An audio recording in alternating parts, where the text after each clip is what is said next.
YTN이 보내드리는 신율의 뉴스 정면 승부 4부 정면 인터뷰로 가보겠습니다.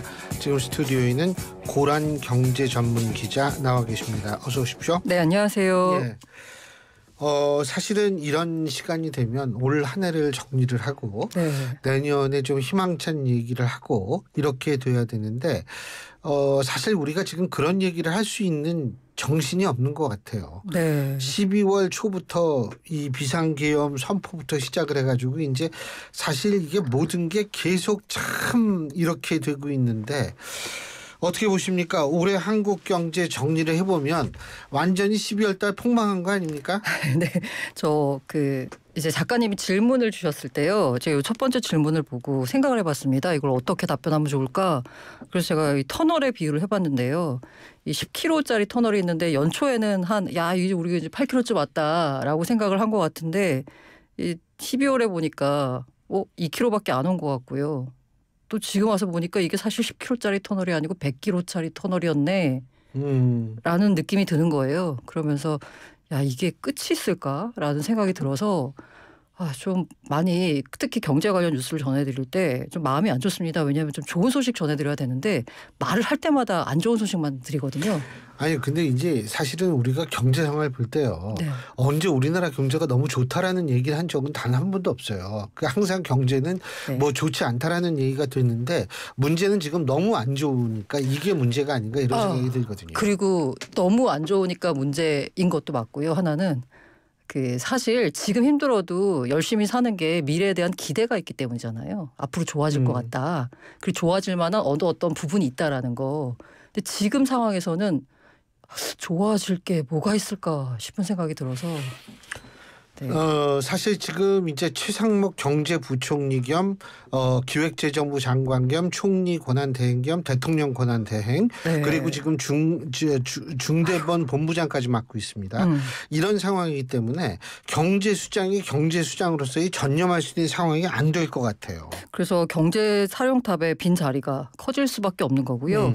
이 당장 거시경제금융현안 간담회 이른바 이제 F4, 파이낸스4라고 해가지고요. 경제 수장을 맡고 있는 기재부 장관 최상목 권한대행을 비롯해서 이창용 한국은행 총재 그리고 금감원장 금융위원장 모이는 자리에서 주재하는 사람은 최상목 권한대행이었거든요. 그렇죠. 근데 이것까지 하실 수가 없어요. 지금 너무 일이 할 많아서. 수가 없죠. 네. 그러다 보니까 이번에 회의를 주재한 건 이창용 한은 총재였고요. 대신 기재부에서는 1차관이 참석을 했습니다. 사실 이 지금 F4 회의가 그나마 계엄 상황 이후에 뭔가 이 경제팀을 수습해 왔던 그 협의체거든요. 그런데 이게 부총리 가장 큰 업무인데 이것마저 이제 참석이 어려워진 상황이잖아요. 불확실성이 더 커졌다고 할 수밖에 없고요. 그리고 이게 재밌다기보다는 참 안타까운 게 이러다 보니까 경제정책 책임자로서 최상목 부총리 권한대행이 맡아야 했던 일이 뒤로 다 밀리는 겁니다. 예를 들면은 한 자리씩 밀리는 거예요. 2주에 한 번씩 열리는 경제관계 장관회의와 산업경쟁력 강화 관계 장관회의. 여기에서는 부총리가 챙겼는데 안 되니까 이제 김범석 1차관, 김윤상 2차관이 이제 각각 맡는 거예요. 그러면 이제 원래는 차관이 하던 일이었어요. 근데 그걸 이제는 실장이 맡아야 되는 거예요. 예를 들면 이번에 무한사고 대응 지원 TF를 가동을 했는데 과거 코로나 상황 때 보자면은 차관이 담당했거든요. 차관이 팀장을 맡아서 TF를 이끌었어요. 근데 이제 차관이 다른 일을 하게 됐으니까 예산 실장으로 넘어왔어요. 실장까지 내려온 거예요. 그래서 수습을 하고 있는데 이러다 보니까 경제팀 본연 업무가 이게 굴러갈 수가 없는 거예요. 그래서 원래 연말이면은 항상 하는 게 이 경제 정책 방향이라 그래서 내년에 우리 경제를 어떻게 이끌어 가겠다라고 발표를 해요. 근데 이게 밀렸습니다. 그러니까 25년 발표를 25년에 해야 되는 상황이 된 거예요. 이러다 보니까 이제 요거를 보고서 이제 기재부가 생각하는 내년 이제 경제 성장률, 물가 상승률, 종합 경제 정책 이걸 발표하는데 이게 수년되다 보니까 요 발표를 듣고서 뭔가 한 해 계획을 또 내년 계획 세워야 되는 기업들 입장에서도 어떻게 되는 거야 하는 상황이 올 수밖에 없는 거죠. 그러다 보니까 제대로 돌아가기 어렵고요. 특히나 이제 우리 경제 상황 아까 말씀하셨는데 안 좋아지고 있는 상황이라는 말씀 주셨잖아요. 이게 앞서서 2번의 탄핵이 있었어요. 2번의 탄핵이 있었고 이번 3번째니까 사실 해보면 더 잘하게 되잖아요. 근데 앞서서는 탄핵 이후에 경제가 괜찮아졌어요. 상황이 나쁘지 않은 상황에서 탄핵이 벌어졌거든요. 경제 상황이. 근데 지금은 경제 상황이 그렇지 않아도 안 좋아지고 있는 상황에서 탄핵이라는 트리거까지 당겨지게 되니까 오히려 하강 속도만 가파르게 되는 거죠. 이렇게 경제가 안 좋아지고 뭔가 하강 국면에서는 뭔가 뭐 전환의 모멘텀을 마련해야 되는 거거든요. 근데 이 전환의 모멘텀이라고 하는 게 공무원들이 늘상 하던 업무가 아니라 뭔가 새롭게 해야 되는 업무예요. 으쌰으쌰 하면서. 그런데 지금 루틴하게 돌아가는 업무 챙기기도 바쁜 상황에서 무슨 새로운 업무를 할 수 있겠어요. 게다가 공무원 입장에서 생각해 보자면 일을 하겠습니까? 교수님이라면. 네. 맞아요. 그리고 이번 탄핵은 과거 두 번의 탄핵하고 좀 달라요. 네. 이게 뭐냐면 과거 두 번의 탄핵은 해석에 문제가 있을 수 있거든요. 맞아요. 이거니까 야 이거 뭐 국정농단 이거 해석의 여지가 있었어요. 노무현 대통령 탄핵 당시에도 사실 이걸 어떻게 해석해야 되느냐 이 문제가 있었거든요. 그 소위 말한 선거 개입 문제. 그런데 지금은 온 국민이 아니 전 세계의 소위 말하는 정부들이 실시간으로 그놈의 계엄인가 뭔가를 다 봤어요.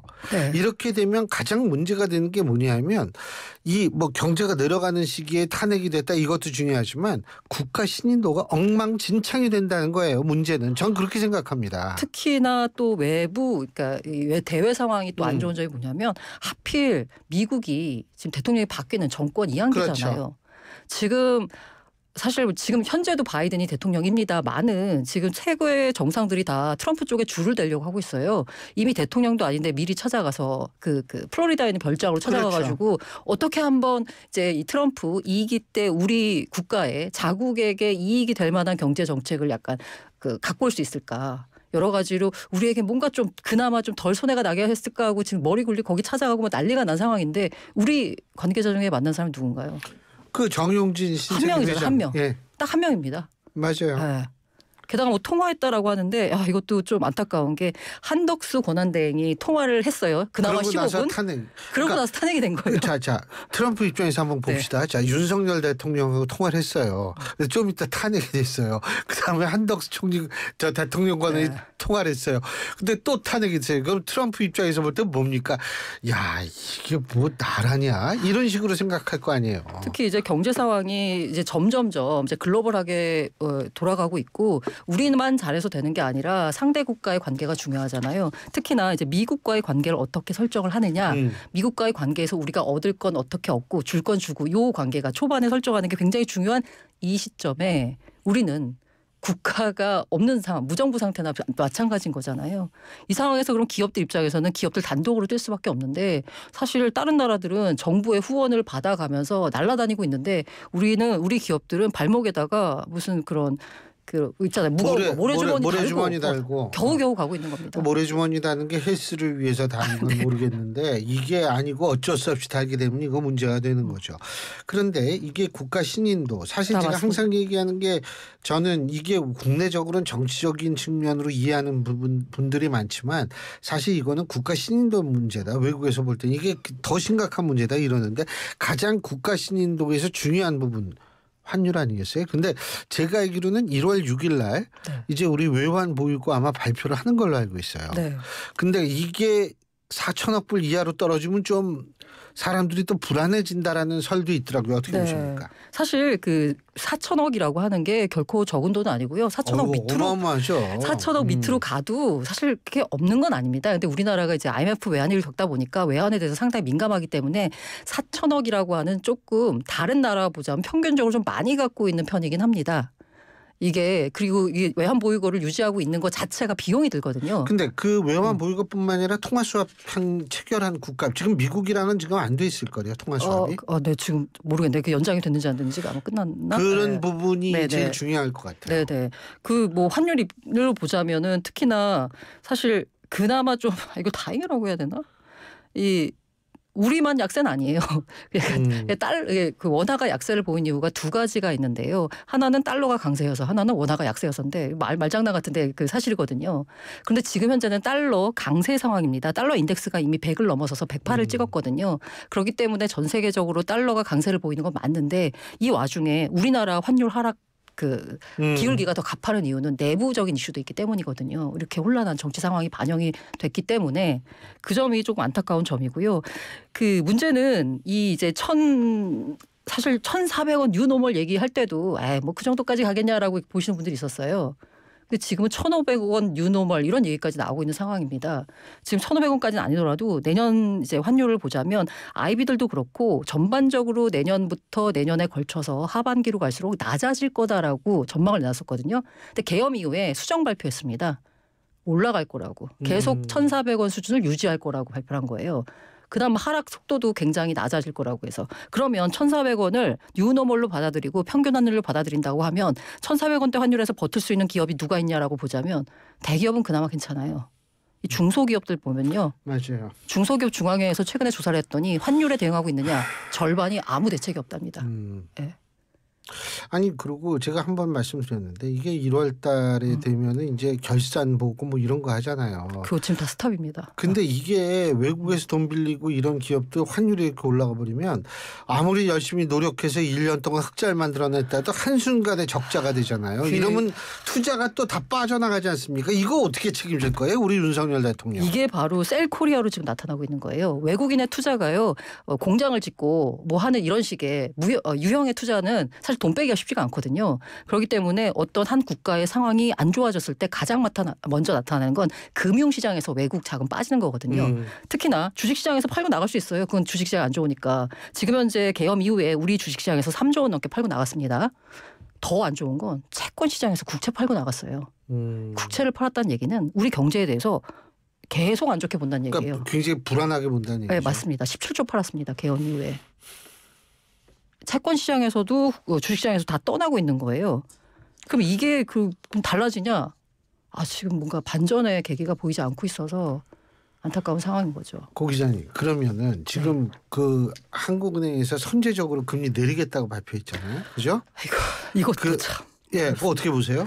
아니 지금 저는 하는 총재가 상당히 고민이 많으실 것 같아요. 경제 살려면 금리 내려야 돼요. 근데 이 환율 생각하면 금리를 내릴 수가 없어요. 그렇죠. 네. 그게 딜레마죠. 지금 그래서 환율 내릴 수 있다라고 생각했을 때 환율 수준이 1,400원 초반이었거든요. 근데 지금 1,460원이에요. 70원. 그럼 이 수준에서는 금리를 내릴 수 있을까? 근데 그렇다고 또 금리를 안 내리자니 또 경기가 지금 완전 망가진 상황이잖아요. 근데 또 이게 금리를 더 내려버리면 환율 더 오를 거거든요. 그럼 수입 물가 올라가가지고 물가 상승률 더 치솟을 겁니다. 하느니 해야 되는 일 중에 가장 중요한 일이 물가 안정이거든요. 이거 생각하면 네. 그런데 저는 금리를 내려야 된다라고 본 쪽이고요. 왜냐하면 지금 현재 그 경기를 부양시킬 수 있는 게 통화 정책과 재정 정책이거든요. 재정이 지금 없어요. 정책을 내줄 만한 주체가. 그러면 경기를 살릴 수 있는 건 통화 정책이거든요. 통화 정책의 수장은 어쨌든 있잖아요. 그러면 저는 금리를 내려야 된다고 생각합니다. 돈을 좀 돌게 하고 풀어야 된다는 말씀이시죠. 개인적인 생각입니다.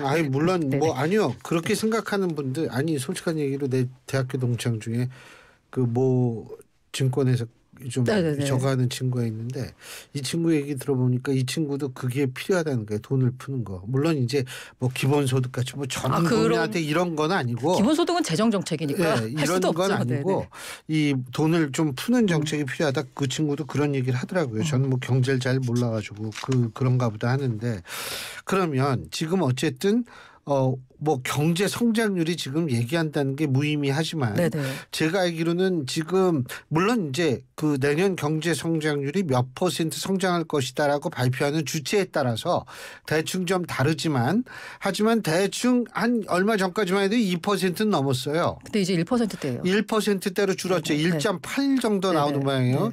정부에서 생각하는 거.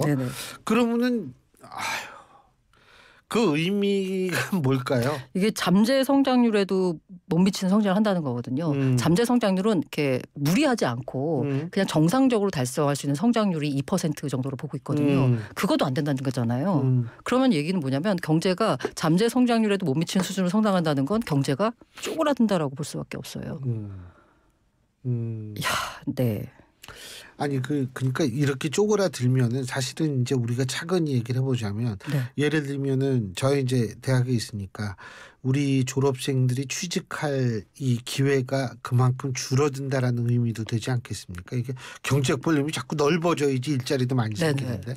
그렇죠. 그죠? 네. 그러니까 이제 그런 거부터 걱정을 해야 되는 거 아니에요? 그렇죠. 일자리는 뭐 사실 뭐 일자리 만드는 건 기업이잖아요. 그렇죠. 정부가 만드는 일자리는 사실 그렇게 질 좋은 일자리도 아니고 임시적인 일자리인 거고 기업이 일자리를 만들어야 돼야 되는데 그 기업이 지금 상황이 안 좋아진다는 거니까 사실 일자리 창출 측면에서는 정말 이 미래 세대가 좀 살기는 점점 팍팍해질 것 같고요.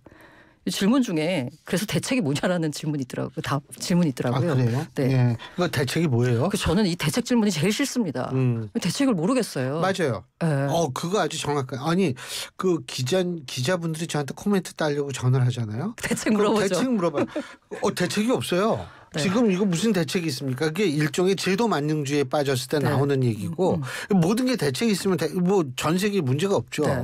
그래서 저는 이제 이런 대책을 물어보면 사실 뭔가 기업 단위, 국가 단위에서 대책을 뭐 제가 어찌 알겠습니까? 그리고 대책을 뭐라고 지금 뭐가 있는지도 잘 모르겠어요. 근데 이제 개인 단에서 봤을 때 저는 이거는 항상 말씀드려요. 저한테 뭔가를 물어보는 분들한테 야, 우리 환율 받잖아. 그러면 우리가 포트폴리오 자산을 분산할 때 교수님도 갖고 계신 자산이 대부분 원화 자산 아닌가요? 당연하죠. 이제 아니 그러면은 이제 원화 자산만 갖고 있으면 안 돼요. 내가 뭐 독일에서 공부했다고 저요? 네. 제가 공부할 땐 마르크화였었어요. 마르크화 네. 유로가 아니었어요. 네. 예. 그래서 이번 사태를 보면서 이제 내가 갖고 있는 한국 사람들도 이게 기업들만 아니면은 뭐 되게 큰 무슨 운용사만 달러 자산을 분배하는 게 아니에요. 이제 개인 차원에서도 그냥 예금하지 않고 달러 예금해야 되는 세상인 거고요. 국내 주식 아니고 이미 최근에 이제 미국 주식 많이 하시니까 국내 주식뿐만이 아니라 미국 주식에다 이렇게 다 분산해야 되는 거예요. 이제 그렇게 해서 내가 우리 한국 경제가 쪼그라들었을 때 강요된 세계화라고 볼 수 있는. 그렇죠. 내가 나를 이제 보호해야 되는 거죠. 예. 네. 아니 근데 죄송한데 부동산은 어떻게 될 것 같아요? 부동산이요? 예. 부동산이 경제가 성장해야지 부동산이 좋아지잖아요. 그렇죠. 네, 그러다 보니까 전반적인 부동산 그 지수로 표현되는 평균으로 표현되는 부동산 지수는 안 좋아질 거라고 보고 있고요. 다만 전 세계 어디서나 나타나는 양극화는 점점 심해질 거라고 봅니다. 예, 양극화. 네, 쉽게 말해서 그게 네. IMF 때 제가 아직 기억나는데 그때 그 경희대학교 국제관계학과에 계신 분한테 네네. 제가 그때 한국정치학교에서 임원을 하고 있어서 물어봤어요. 그분 정치경제 있거든요. 이게 어떻게 될 것 같으세요? 이게 부동산 IMF 터지자마자요. 네네. 그분 딱 한 얘기가 뭐냐면 난 그분의 그 통찰력에 굉장히 감동받았는데 이게 부동산이 양극화된다는 거예요. 네네. 진짜 그렇게 되더라고요. 네. 근데 이번에 저는 다시 심했어요. 그렇게 된다 이 말씀이시군요. 네네. 뭐 이미 지금 나타나고 있는 상황인 거고요. 네. 그리고 뭐 주가는 지금 2,400선이 붕괴가 되는데 어디까지 밀릴까요? 네. 어디까지 밀릴지는 알 수 없지만 아마 주식시장에서 다 안 좋다고 말씀들 하세요. 근데 증권시장에 계신 분들이 그나마 상승을 그나마 희망이라도 좀 찾자고 하면 그 희망이 뭔지 아세요? 뭐예요? 싸다는 거. 싸다는 거. 네. 그러니까 싼 값에 그 IMF 때도 그런 분들이 네. 있었죠. 지금은 싸다. 충분히 싸다인데 제 투자를 굉장히 잘하신 어떤 분이 하신 말씀이 생각나는데 어떤 물건이 그 가격 때문에 사고 싶으면 사지 말고 사고 싶은데 가격 때문에 망설여지면 사라고 하더라고요. 멋있는 얘기다. 네. 예. 그러니까 지금 싸다는 거는 시장이 그 기업의 미래가 없다라고 평가하는 거잖아요. 주가 지수가 아직까지 여전히 2,400선을 지켜내냐 마냐로 지금 보고 있어야 되는 건 국가 전반에 한국이란 나라의 경제 자체 수준이 그 정도밖에 안 된다는 거잖아요. 안 된다고 시장이 평가하고 있는 거잖아요. 근데 여기서 싸다라고 하면은 반등이 있을 수 있겠지만 전 세계적으로 유동성이 풀려가지고 그렇게 흥청망청하는 시절이 내년은 아닐 거잖아요. 그러면 그런 이유로 해서 뭔가 희망을 찾을 수 있을까 싶은 생각이 듭니다. 한 가지만 더. 젊은 사람들이 비트코인 많이 해요. 네, 맞습니다. 근데 그게 이제 비트코인마저 이게 우리나라 비트코인 시장이 흔들려 버리면 젊은 사람들 더 희망이 없어져 버립니다. 어떻게 전망하십니까? 뭐 비트코인은 사실 우리나라 시장이 아니기 때문에 아니지만 네. 그래도 옛날에 김치 프리미엄이라는 단어가 있듯이 모든 것이 다 똑같이 굴러가는 건 아니잖아요. 네네네. 네. 어떻게 보세요? 비트코인은 글로벌리 거래가 되겠죠. 그런데 이제 트럼프가 또 이 네. 길을 출범하면 더 좀 오를까요? 어제 기준으로 제 기억으로는 94,000불인가 거기서 딱 멈췄던 것 같은데. 그냥 요새 거기서 그냥 왔다 갔다 하고 왔다 갔다 있습니다. 하죠? 네네네. 네. 뭐 저는 약간 장기적으로 상승한다고 보는 사람이기 때문에 하지만 단기적으로 하락을 나올 수가 있고요. 특히나 이제 최근에 뭐 보이는 조정은 트럼프 취임인 1월 20일이 취임식이잖아요. 근데 당선 후에 정말 쉼없이 올랐습니다. 가격이.